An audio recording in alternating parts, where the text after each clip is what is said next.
मला लवकर जायचंय हा.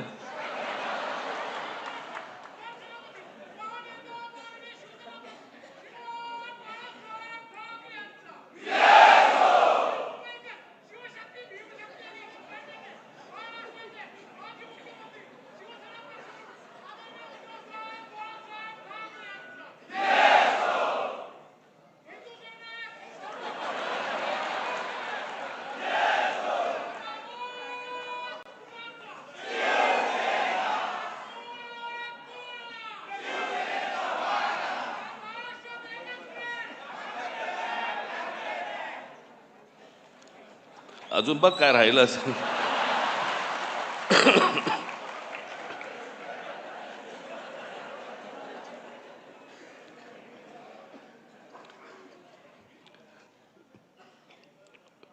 व्यासपीठावरती उपस्थित असलेले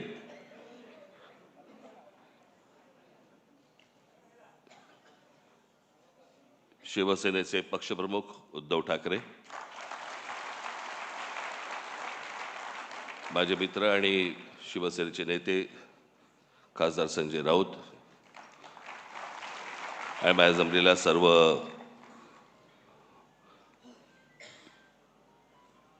हिंदू हृदय सम्राट शिवसेना प्रमुख बाळासाहेब ठाकरे प्रेमी मराठी मातांनो,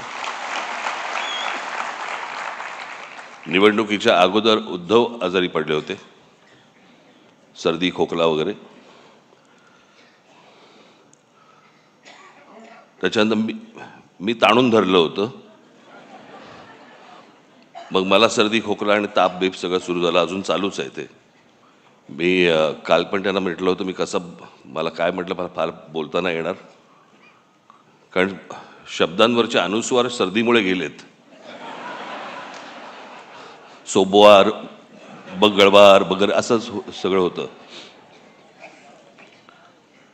माझे फॅमिली डॉक्टर आहेत, डॉक्टर यादव म्हणून, मराठी यादव.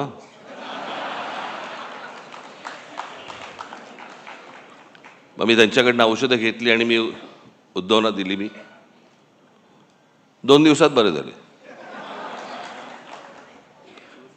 मी औषध घेतोय त्यांच्याकडनं 6 दिवस झाले, अजून काही नाही. मी परवा दिवशी यांना फोन केला, म्हटलं माझ्या डॉक्टरनी पक्ष बदलला की काय आयला.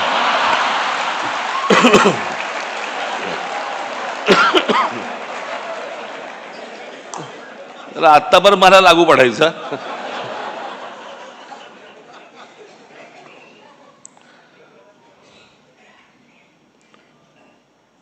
आज माननीय बाळासाहेबांचं जन्मशताब्दी वर्ष सुरू होत आहे. आज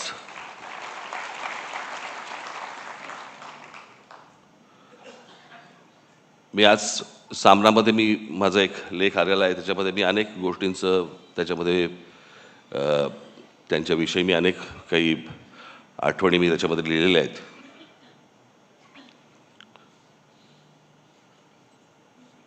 खरं तर त्या व्यक्तीला कसं पाहायचं हे अनेकदा माझ्यासमोर, किंवा त्या व्यक्तीला कसं मांडायचं हे माझ्यासमोर अनेकदा प्रश्न उभे राहतात.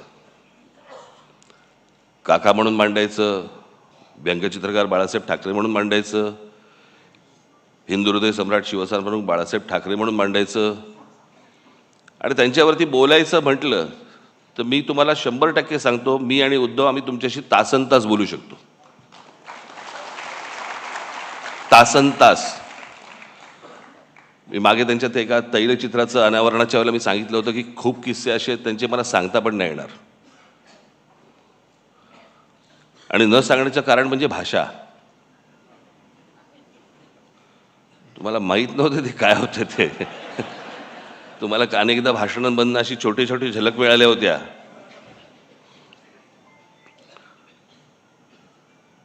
बट मी आजच ती गोष्ट माझ्या लेखामध्ये मी नमूद केलेली आहे की लहानपणापासून आम्ही अनेक गोष्टी पाहिल्या म्हणजे त्यांना पाहत आलो. बाहेर एवढं वादळ चालू असायचं, काय कुठे काही दंगली असायच्या, कुठे काही बाबा राडे असायचे, कुठे काही आंदोलनं असायची, कुठे काय काय कधी जेल, कधी काय कोणावरती काय कधी संकट येईल, सगळं बाहेर सगळं वातावरण चालू असताना हा माणूस ज्या वेळेला व्यंगचित्र काढायला बसायचं, त्या व्यंगचित्रामध्ये मला आजपर्यंत मी इतक्या गोष्टी पाहिल्या त्यांच्या इतक्या बारकाईने, मला कधी कुठचं मारकाम नाही दिसलं की बाहेर इतका गोंधळ सुरू आहे आता काहीतरी झटपट आटपा काहीतरी व्यंगचित्र काढा आणि द्या प्रिंटिंगला. कधीच नाही. मला असं वाटतं की कित्येकदा मी विचार करतो पण ते अशक्य आहे ती गोष्ट. ती जी समाधी लागणं ज्याला म्हणतो ना आपण, मला असं वाटतं अनेकदा लोकांना असं वाटत असेल त्यावेळेला, अरे एवढं सगळं बाहेर चालू आणि हा माणूस काय व्यंगचित्र काय करतोय. ती व्यंगचित्र नव्हती नुसती, ती त्या माणसाची समाधी होती. त्या समाधीत तल्लीन होणं ज्याला म्हणतो ना आपण, आणि त्या एकाग्रतेतनं त्या सगळ्या गोष्टी करणं.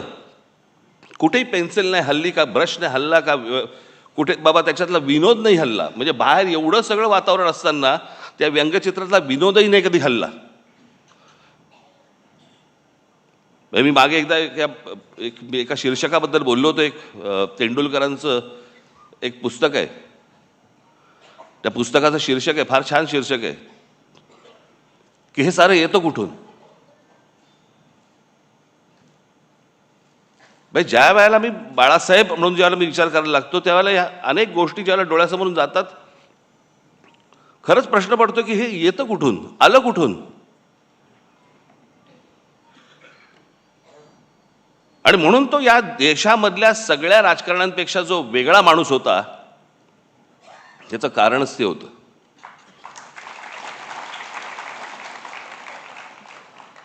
मी त्याच लेखात म्हटलं एवढं सगळं बाहेर वातावरण, सगळं राजकीय गोष्टी घडत असताना एक आर्टिस्ट, एक कलाकार त्याची कलाकृती सादर करतोय, कलाकृती काढतोय, त्याला एक आकार देतोय. जगात असा कोणताही चित्रकार, शिल्पकार, व्यंगचित्रकार असा कोणीही कलाकार झाला नाही की बाहेर स्वतःच्या बाबतीत अशा काहीतरी गोष्टी घडतायत आणि एक माणूस कला निर्माण करतोय. असा कोणताही आजपर्यंत आर्टिस्ट तयार झाला नाही, या जगात नसेल.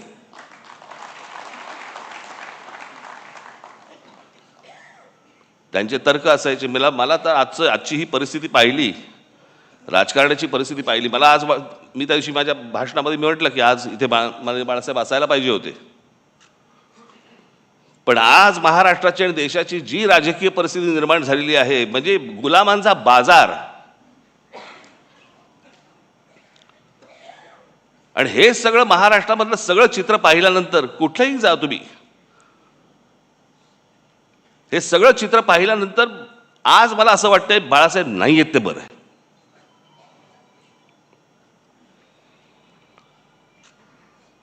तो माणूस किती व्यथित झाला असता, त्या माणसाला काय त्रास झाला असता की हे सगळं चित्र आज जे महाराष्ट्रामध्ये उभं राहिलेलं दिसतंय समोर, की जसे ते पूर्वी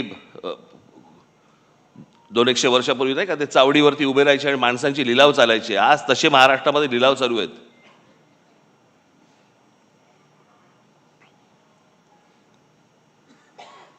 आज अनेक ठिकाणी तुमच्या बाहेरच्या सगळ्या जिल्ह्यांमध्ये, कल्याण डोंबिवली असेल, इतर ठिकाणी माझं उद्धव ठाकरे आणि माझं संजय राऊतांची बोलणं झालं.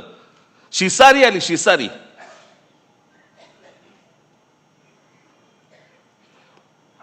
ज्याला व्यथित व्हायला म्हणतो ना आपण की काय चालू आहे, कुठे नेतोय आपण. आणि आज ही परिस्थिती पाहायला माननीय बाळासाहेब नाही ह्याच्यासारखी चांगली गोष्ट नाही. की तो माणूस आज हे सगळं बघायला नाहीये, तो पाहूच शकला नसता. हे माणूस की ज्या गोष्टी शून्यातनं उभ्या केल्या, आज तुम्ही बाहेरच्याही तुम्ही बाकीच्या पक्षांमध्ये बघा, अनेक लोक तुम्हाला दिसतील की जे बाळासाहेबांनीच निर्माण केले होते.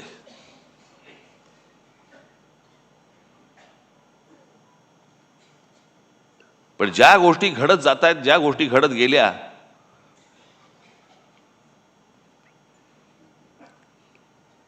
मी ज्यावेळेला बाहेर पडलो त्याच्या वेदना वेगळ्या होत्या. माझ्यासाठी पक्ष सोडणं नव्हतं, माझ्यासाठी घर सोडणं होतं.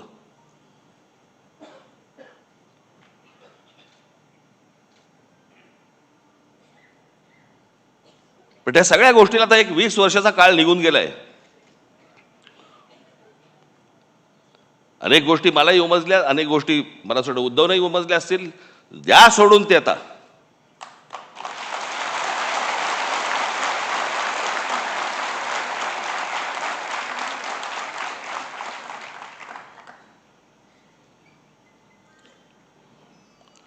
काय सकाळी गेल्यावरती साफ झालेली बरी असते, चला कुठे आयुष्यभर गुंतत बसायचं हो.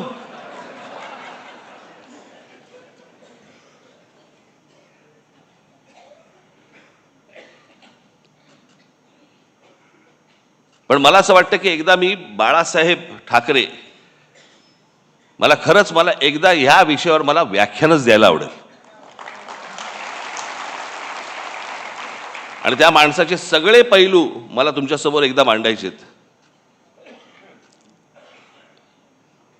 म्हणजे ती जी आपण हत्तीची गोष्ट बोलतो ना, कोणाला शेपूट अशी वाटते, कोणाला कान असे वाटतात, कोणाला सोंड अशी वाटते. बाळासाहेब ठाकरे तशी व्यक्ती होती. प्रत्येकाला वाटलं की हा माणूस असा आहे, प्रत्येकाला वाटलं हा असा आहे, असा आहे. तो माणूस कसा होता हे जगाला कळलंच नाही. आम्ही घरातले असून आम्हाला नाही कळलं, तुम्हाला कुठून कळणार?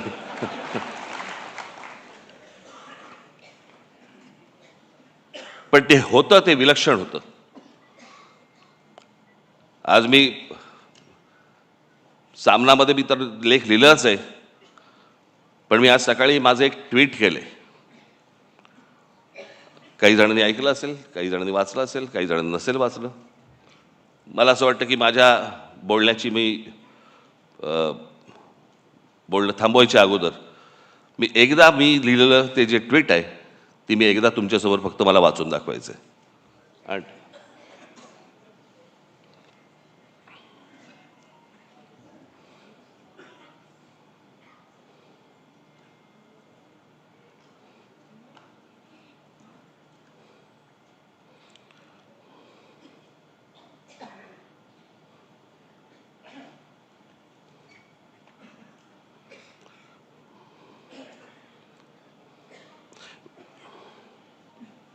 वेळेवर न सापडणं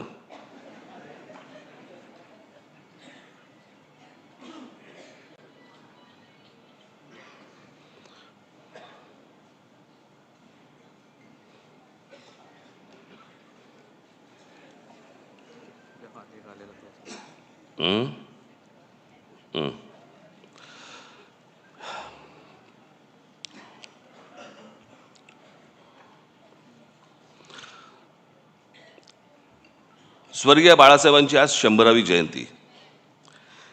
इतिहासात जन्मशताब्दी वर्ष अनेकांची साजरी झाली आहेत आणि होतील देखील. पण एखादी व्यक्ती हयात नसताना देखील ती लोकांच्या स्मृतीत राहावी आणि त्या व्यक्तीने आज देखील एखाद्या प्रांताच्या राजकारणाला आणि समाजकारणाला आकार देत राहावं, हे दुर्मिळ.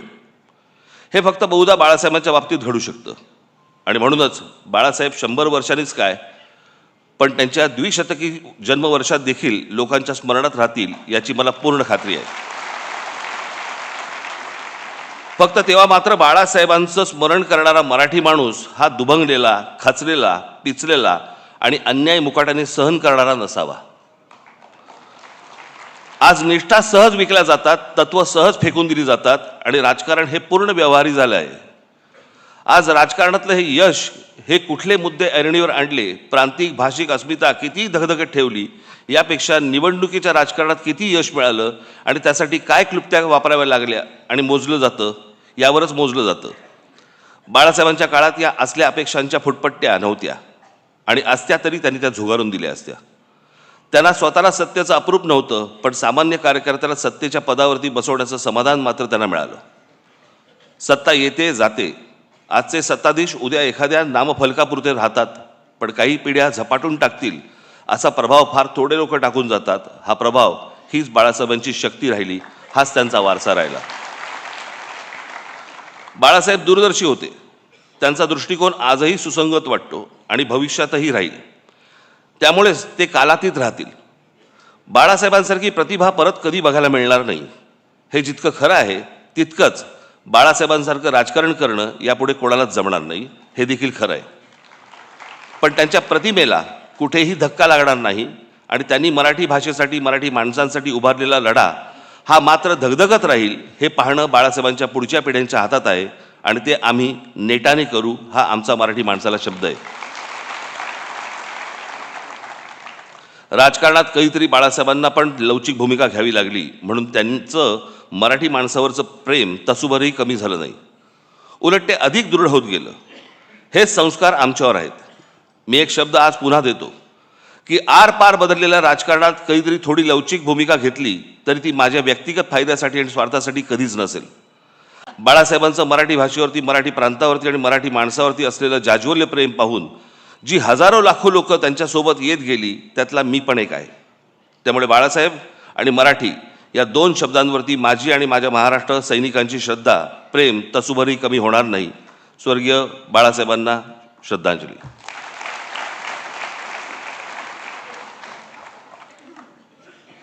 मला एकच छोटासा प्रसंग मला आठवतो, प्रमोद महाजनांनी सांगितलेला. मला असं वाटतं उद्धवना पण तो माहिती निश्चित असणारच. बाळासाहेब कलानगरमध्ये अशी फेऱ्या मारायचे आणि मला असं वाटतं ही गोष्ट असेल 86ची वगैरे, 86 नाही, 85 सालची गोष्ट असेल. आणि त्यावेळेला प्रमोद महाजनांना बाळासाहेब असं म्हणाले होते की प्रमोद, या देशातल्या हिंदूंना मी हिंदू म्हणून मतदान करायला लावीन आणि हिंदू मतदार तयार होतील. प्रमोद महाजन बोलले, बाळासाहेब शक्य नाही आहे या देशामध्ये. ते बोलले, तू बाळासाहेब मला ओळखत नाहीस.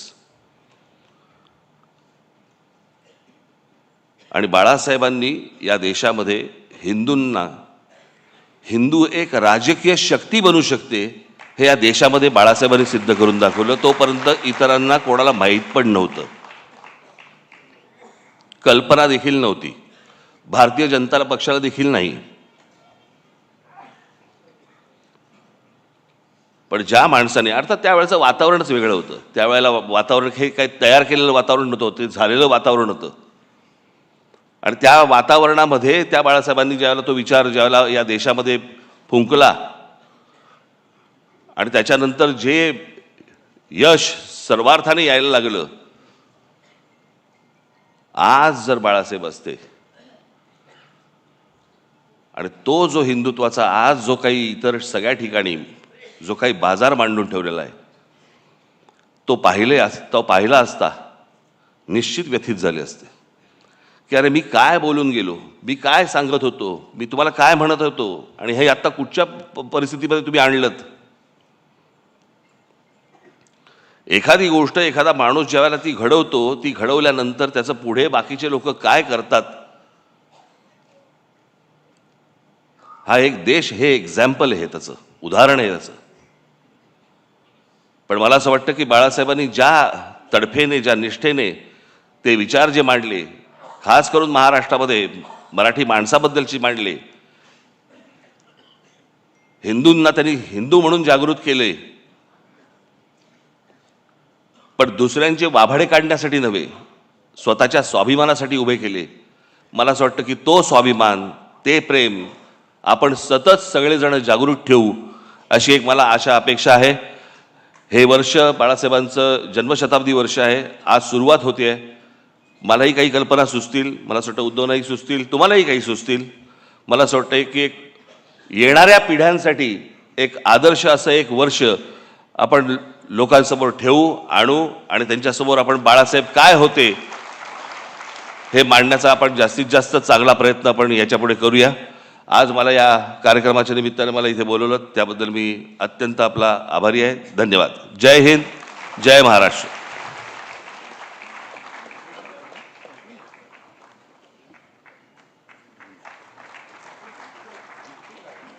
माझ्या मित्राच्या मुलीचा वाढदिवस आहे. तिला कळणार नाही, ती 1 वर्षाची आहे, पण मला जायला लागेल.